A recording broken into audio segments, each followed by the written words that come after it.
For some years now, I've been considering the idea of making a watch that our agents could sell at a more modest price than our Rolex watches, and yet one that could attain the standards of dependability for which Rolex is famous. I decided to form a separate company, with the object of making and marketing this new watch. We want to be the first in the field, and Rolex should be seen as the one and only the best.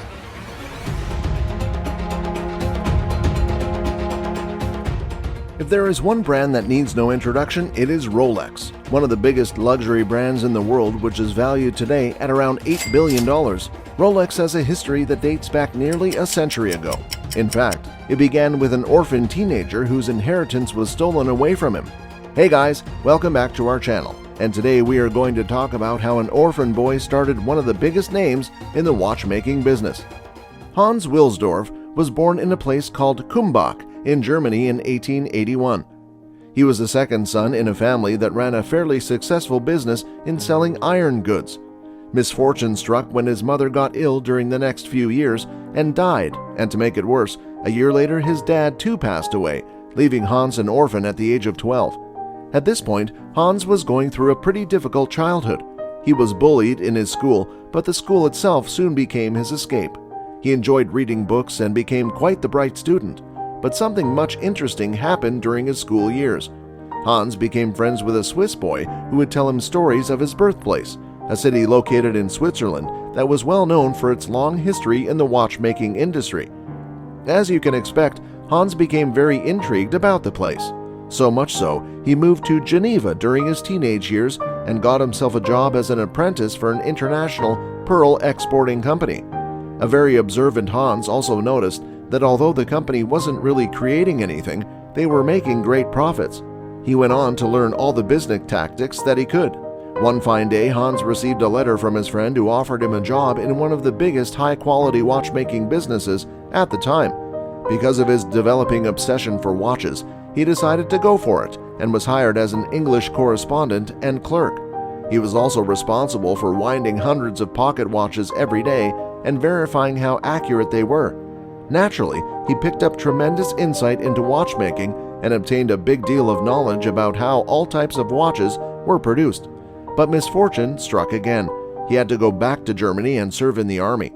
After a long series of events and yet another job in an English watchmaking company, Hans decided to spend some sweet family time with his much older brother-in-law, Alfred James Davis. They talked about life and plans for their future. Hans told him he felt he was confident enough to open his own business of watches, but he just needed some capital, and thankfully, Alfred agreed to help him. In 1905, they founded the Wilsdorf and Davis Limited, and that is how Rolex was founded. A few years later, they partnered up with a Swiss watch company and started importing watches from Switzerland to England. Soon after, they were specializing in the distribution of timepieces at affordable rates. At that time, wristwatches were mostly worn by women as jewelry and were looked down upon. There were a few simple reasons. These didn't show precise time and were much smaller than pocket watches, which were more popular back in the day. Pocket watches were considered masculine for its bulky size. Personally, Hans found it very inconvenient to use. His argument was that it was a hassle for him every time he had to reach his hand in the pocket in order to see the time. I mean, imagine you are working and you need to see how late you are. How uncomfortable would that be? Until then, it was thought to be almost impossible to create the perfect wristwatch that could consistently show the exact time and could be used every day. That is exactly what Hans committed to. My personal opinion is that pocket watches will almost completely disappear, and that wristwatches will replace them definitively. He spent the next several years traveling to many countries and met countless watchmakers to discuss about the small details of watches. During those years itself, he started to release his own wristwatches. By 1908, his firm became one of the top firms in the watchmaking industry in England. Once he had gotten wristwatches out of the way, Hans wanted to change the name of his company to something catchy and easy. In fact, he was looking for something that could fit the dials of the watches. He spent a big deal of time combining 5 letters from the alphabet to come up with something until finally Rolex was born. Over the next few years, Rolex became more and more known for its high-quality wristwatches, and many rich people were already starting to use it. While many companies went out of business during the First World War, Rolex didn't. And it had a very special reason too. Many soldiers were given Rolex watches instead of pocket watches because it was much easier and safer to use. It also helped them to better coordinate their attacks because of its precision of time. To further their credibility, Rolex had already won the first ever wristwatch chronometer rating from Switzerland, followed by a Class A certificate of precision from London's Kew Observatory. In 1919, the Rolex Watch Corporation moved its main office from Bienne to Geneva, where it still stands today.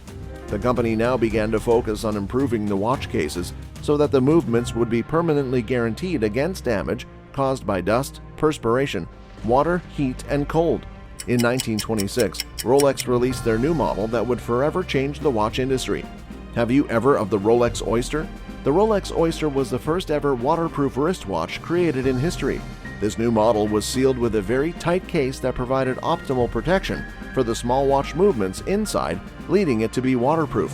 Hans knew this was revolutionary, and people would certainly be interested in it, but he decided to wait for the perfect opportunity to present it to the world in a very creative way.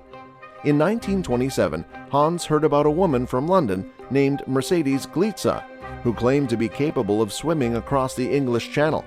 Naturally, people didn't believe her, and so she was set to do it again in front of thousands of people, even though the water temperature during that time was much colder.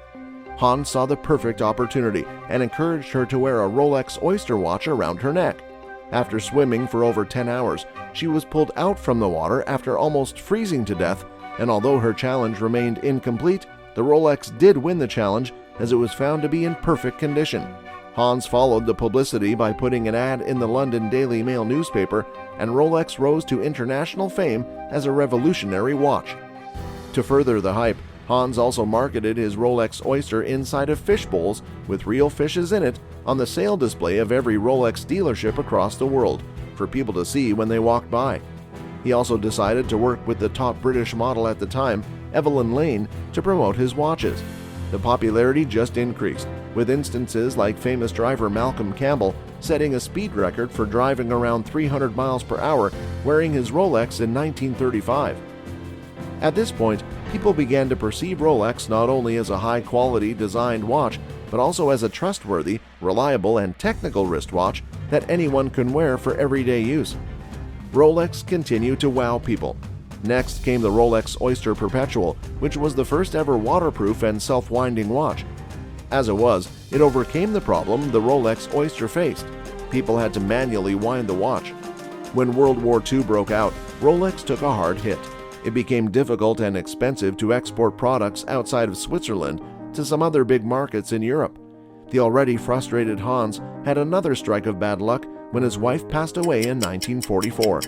To commemorate his wife, he established the Wilsdorf Foundation, a charity organization for social causes.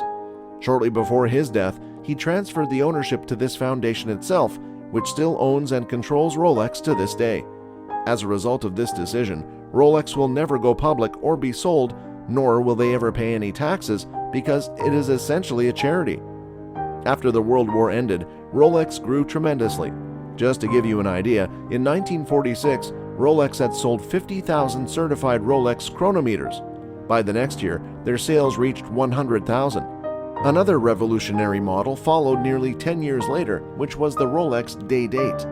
This watch was the first waterproof and self-winding wristwatch to not only include the date of the month, but also the day of the week. In fact, you do see these types of watches being used by people all around. During the 50s, Rolex kept releasing a series of innovative watches. The most legendary one was the Rolex Submariner, which was introduced in 1953. It was the first deep-diving waterproof wristwatch that could reach 100 meters deep in the ocean without getting dysfunctional. But till now, Rolex was a very common brand among every class of people, the rich, the poor alike. It was only after Hans Wilsdorf's death that Rolex started to approach itself as the luxury brand it is today. The company decided to focus their marketing more towards being an exclusive watch collection for people of the high society. Another reason to consider is that the 1985 Rolex started to manufacture their watches with 9041, which is the very endurable and expensive steel, becoming the first watch to ever do so. This is one of the biggest reasons as to why their prices became so expensive. From an orphan boy who started with nothing, Hans Wilsdorf went for his own path and is responsible for changing the watch industry to what we know today. His passion for design and technical innovation has placed him on the list of one of the most influential men in the industry, and his legacy can be seen today in every person wearing a Rolex. If you liked the video, make sure to hit the like button and do not forget to subscribe to our channel. Do you like Rolex watches? Let us know in the comment section below.